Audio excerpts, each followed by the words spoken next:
Hello everyone, welcome back to English Takeoff. And today we are going to learn use of may, must, and might. And I promise this is going to be interesting, and you will learn a lot of things from this class. So keep watching till the end. Let's get started. So दोस्तों आज हम सीखने जा रहे हैं मे, might and must का use. तो सबसे पहले हम मे की बात करते हैं, फिर might की, उसके बाद हम बात करेंगे must की. तो देखिए मे, जो मे होता है वो हमारी स्ट्रॉन्ग पॉसिबिलिटी मतलब किसी चीज की होने की संभावना, कोई चीज होगी या नहीं उसकी कितनी संभावना है वो बताता है. ज्यादा संभावना को हम बोलते हैं स्ट्रॉन्ग पॉसिबिलिटी, और कम संभावना होती है हमारी वीक पॉसिबिलिटी. तो देखिए ज्यादा संभावना होगी तो हम मे यूज करेंगे, और कम संभावना होगी तो माइट यूज करेंगे. अभी कैसे यूज करेंगे बताऊंगा. पोलाइट, मे का हम पोलाइट रिक्वेस्ट करने के लिए भी यूज करते हैं. जब हमें पोलाइट रिक्वेस्ट करनी है, देखिए कैन से भी हम रिक्वेस्ट करते हैं, आपने देखा होगा पिछली क्लास में कैन का यूज, जहां पर हम रिक्वेस्ट कर रहे थे. लेकिन अगर हमें पोलाइट रिक्वेस्ट करनी है, फॉर्मल रिक्वेस्ट करनी है, तो हम मे का यूज करेंगे. और कैसे करेंगे अभी एग्जांपल दी है. मे का यूज हम परमिशन के लिए भी करते हैं, परमिशन लेने और देने के लिए. तो उसके भी एग्जांपल देखे हुए हैं. अब हम बात करते हैं माइट की. तो माइट का यूज होता है वीक पॉसिबिलिटी के लिए, कम संभावना के लिए. और पास्ट टेंस ऑफ मे, जो माइट होता है वो मे का पास्ट टेंस होता है, तो उसके रूप में भी हम माइट का यूज करते हैं. चलिए अब एग्जांपल देखते हैं. पहला एग्जांपल है इट मे रेन टुडे, आज वर्षा हो सकती है. अब मैंने यहाँ पर मे का यूज किया है. देखिए मैंने यहाँ पर जो मे का यूज किया है, और यहाँ पर एक सेंटेंस लिखा है इट माइट रेन टुडे, और मैंने यहाँ पर माइट का यूज किया है. दोनों ही सेंटेंस का अगर हिंदी में मतलब देखोगे तो आप यही है, आज वर्षा हो सकती है, आज वर्षा हो सकती है. लेकिन अगर मैं बात करूं तो किसमें ज्यादा संभावना है, तो मैंने जो मे का यूज किया है उसमें ज्यादा संभावना है वर्षा होने की, और जो माइट का यूज किया उसमें कम संभावना है. जैसे मैं एग्जांपल देता हूं, मुझे लगता है आज के बादल छाए हुए हैं, it is cloudy weather today, और इसीलिए मुझे लगता है कि आज वर्षा हो सकती है. देखिए क्लाउडी वेदर है तो आसमान में बादल छाए हुए हैं, तो वर्षा होने की संभावना ज्यादा है, तो मैं यूज करूंगा इट मे रेन टुडे. अब मान लीजिए धूप खिली हुई है, सनी वेदर है बाहर, it is sunny weather outside, I think it might rain today, मुझे लगता है आज वर्षा हो सकती है. लेकिन मैंने माइट यूज किया है मतलब कि कम संभावना के लिए, क्योंकि आज धूप खिली हुई है, it is sunny weather outside. I hope ये समझ में आया होगा. अब बात करते हैं मे का, कोई चीज रिक्वेस्ट के लिए polite, may I borrow your pen, क्या मैं आपकी पेन यूज कर सकता हूँ, उधार ले सकता हूँ. ये मे का यूज कर रहा हूँ. यहाँ पे मैं कैन का भी यूज कर सकता हूँ, can I borrow your pen, but अंतर ये होगा मे पोलाइट के लिए कैन नॉर्मली कह सकते हैं हम, और मे फॉर्मल होता है, कैन इनफॉर्मल होता है. नेक्स्ट परमिशन लेने और देने के लिए, मे आई गो नाउ सर. अब एक कोई स्टूडेंट है मेरा, मुझसे बोलता है मे आई गो नाउ सर, क्या मैं अब जा सकता हूँ. उसने परमिशन लेने के लिए मुझसे पूछा है, सर क्या मैं जा सकता हूँ. अपने स्कूल में पूछते हैं ना, मे आई गो टू वॉशरूम, मे आई कम इन, वो क्या है, परमिशन ले रहे हैं. तो परमिशन के लिए हम मे का यूज करते हैं लेने और देने के लिए. अब मेरे स्टूडेंट ने मुझसे पूछा मे I go now sir, sir मैं क्या जा सकता हूँ. नाउ आई एम रिप्लाइंग, मैं उसको परमिशन दे रहा हूँ, yes you may go now, yes अब तुम जा सकते हो. लेकिन मुझे लगता है नहीं, मुझे नहीं उसको अलाउ करना जाने के लिए, मुझे परमिशन नहीं देनी है, तो मैं आंसर दूंगा नो यू मे नॉट, नहीं तुम नहीं जा सकते. ऐसे ही हम कई सारे एग्जांपल्स बना सकते हैं, परमिशन देनी हो, लेनी हो. एग्जांपल के लिए मैं रिक्वेस्ट करना हो या कुछ भी करना हो, मैं एग्जांपल देता हूँ. May I use your laptop, may I take your water bottle, may I call you tomorrow. ऐसे ही कुछ एग्जांपल होते हैं. May I go now, may I use your book, may I write down, may I use your notebook, may I use your mobile to call somebody. ऐसे ही कुछ examples.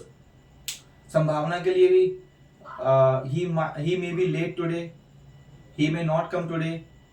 देखिए not लगाते हैं हम नेगेटिव बनाने के लिए, इसी सेंटेंस को नेगेटिव बनाने के लिए नॉट का यूज करते हैं, मे नॉट, तो नेगेटिव बन जाता है.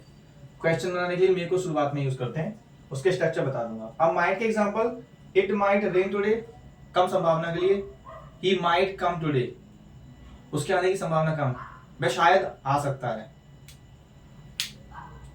He said that he might attend the class. अब देखिए he said, उसके पास की बात हो रही है, और इसमें हम might का यूज करेंगे क्योंकि ये पास्ट टेंस है. So he said that he might attend the class, उसने कहा था कि वे शायद क्लास अटेंड करेगा। ओके, ये ऐसा कुछ सेंस है इसका। तो आई होप आपको ये समझ में आया होगा कि मे का यूज क्या होता है, मस्ट का, माइट का यूज क्या होता है, सॉरी माइट का यूज क्या होता है। अब मैं आपको इसकी कुछ चीजें बता देता हूँ, जैसे कि स्ट्रक्चर्स। स्ट्रक्चर देखिए सभी का सेम है, चाहे देखिए आप सब्जेक्ट, फिर हमारे चाहे माइट यूज करना हो, फिर चाहे हमें मस्ट यूज करना हो, फिर चाहे हमें मे यूज करना हो, उन तीनों में से कुछ भी लगा दो जो यूज करना है, फिर फर्स्ट फॉर्म लगा दो वर्ब की, और फिर हमारा ऑब्जेक्ट और जो भी कुछ बचा हो वो लिख दो। ये बन गया हमारा स्ट्रक्चर। ये तो पॉजिटिव बनेगा। जैसे मैं एक एग्जांपल देता हूँ, इस वाले एग्जांपल को देखो। सब्जेक्ट क्या है, इट। मे क्या है, यहां से मैंने मे उठा लिया, और वर्ब क्या उठा ली मैंने, रेन। टुडे में अदर वर्ड्स को बोल सकता हूं, उसको other words, it may rain today. तो इसी स्ट्रक्चर को फॉलो करके बनाया गया है। अगर नेगेटिव बनाना हो मुझे, तो नेगेटिव में कुछ नहीं करना है हमें, सब्जेक्ट तो हमारा सेम स्ट्रक्चर रहेगा, बट इनके बाद में हमें नॉट लगा देना है, मे, माइट और मस्ट प्लस नॉट, फिर वही फर्स्ट फॉर्म, फिर ऑब्जेक्ट, अदर वर्ड्स। ये बन गया हमारा। अगर मैं आपसे कहूं कि हमें क्वेश्चन बनाना है, क्वेश्चन बनाना है, तो क्वेश्चन बनाने के लिए कुछ नहीं करेंगे हम, ये सारे जो वर्ड्स थे हमारे मे, मस्ट, माइट, उनको शुरू में ले आएंगे, मे, मस्ट और माइट, और ऐसे ही subject plus first form plus object and question mark. ये बन जाएगा क्वेश्चन के लिए। तो सेम स्ट्रक्चर्स हैं जो हमने पुरानी क्लासेस में सीखे हैं, वही फॉलो होंगे हर बार। आई होप आपको इतना समझ में आया होगा। अब मैं आपसे चाहता हूं कि आप ऐसे कुछ एग्जांपल्स बनाएं घर पे, कम से कम 50 एग्जांपल आप बनाएं और उनकी प्रैक्टिस करें, उनको बोलने की कोशिश करें। अगर आप बोलने की प्रैक्टिस नहीं करेंगे तब तक आपको ये चीजें कोई मतलब के लिए नहीं है, आप नहीं सीख पाएंगे। आप सीख जाएंगे कैसे यूज करना, लेकिन आप उसको बोल नहीं पाएंगे। अगर आपको बोलना सीखना है, स्पीकिंग सीखना है, तो आपको इसकी प्रैक्टिस करनी पड़ेगी। चलिए अब बात करते हैं मस्ट की। Okay, now everybody, we are talking about must, use of must. So we use must for something which is compulsory to do, necessary same meaning, obligation, कोई ड्यूटी है हमारी, कोई रूल्स है हमारी, कोई लॉ के द्वारा हमें जरूरी है वो कंपल्सरी करना, तो उन सभी के लिए हम मस्ट का यूज करते हैं। और मस्ट का ऑल्सो हम यूज करते हैं वेरी स्ट्रॉन्ग पॉसिबिलिटी या कंक्लूजन के लिए, या कोई रिकमेंडेशन के लिए। जब आप कोई स्ट्रॉन्ग रिकमेंडेशन दे रहे हैं, किसी को बोलना चाह रहे हैं कि आपको ऐसा करना चाहिए, आपको ऐसा होना चाहिए, तो उसमें हम यूज करेंगे। कोई कंक्लूजन निकाल रहे हैं उसमें करेंगे, या फिर कोई पॉसिबिलिटी, कोई चीज प्रोहिबिट है हमारे लिए, रिस्ट्रिक्टेड है, उसके लिए भी हम मस्ट का यूज करेंगे। जैसे कुछ चीज की हमें अलाउड नहीं है कुछ करना, उसके लिए भी हम कर सकते हैं। जो भी स्ट्रिक्टली कोई चीज अलाउड नहीं है, तो उसके लिए हम मस्ट का यूज करेंगे। अब मैंने कुछ एग्जांपल्स लिखे हैं। We must respect our army, हमारी जो आर्मी है हमें उसकी रिस्पेक्ट करनी है और करनी ही पड़ेगी, ये कुछ कंपल्सरी मान लीजिए आप।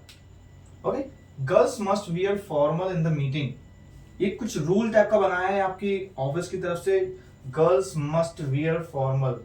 इसको गर्ल्स नहीं करता, थोड़ा बायस लग रहा है, इसको मैं एवरीबॉडी करता हूं।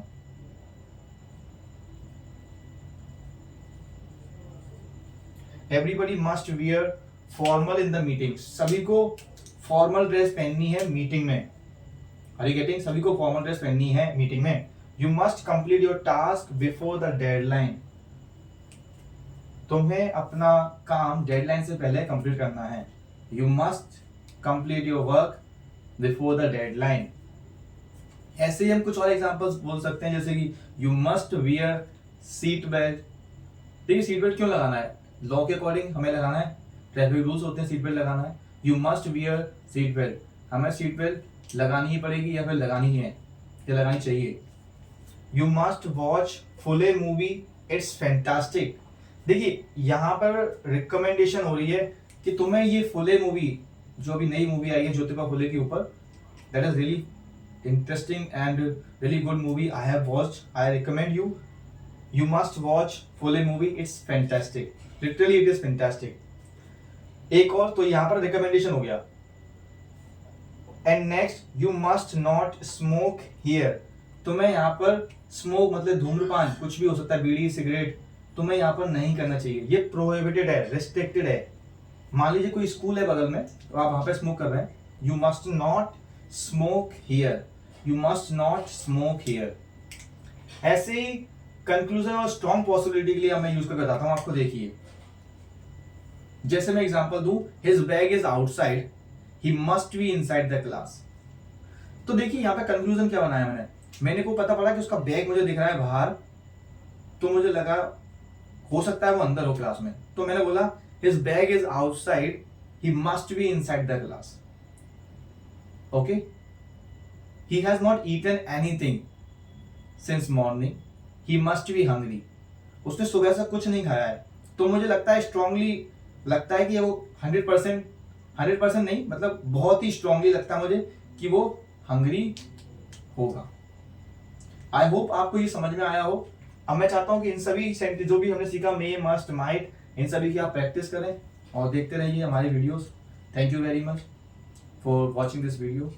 Will meet in the next video. Bye, good day.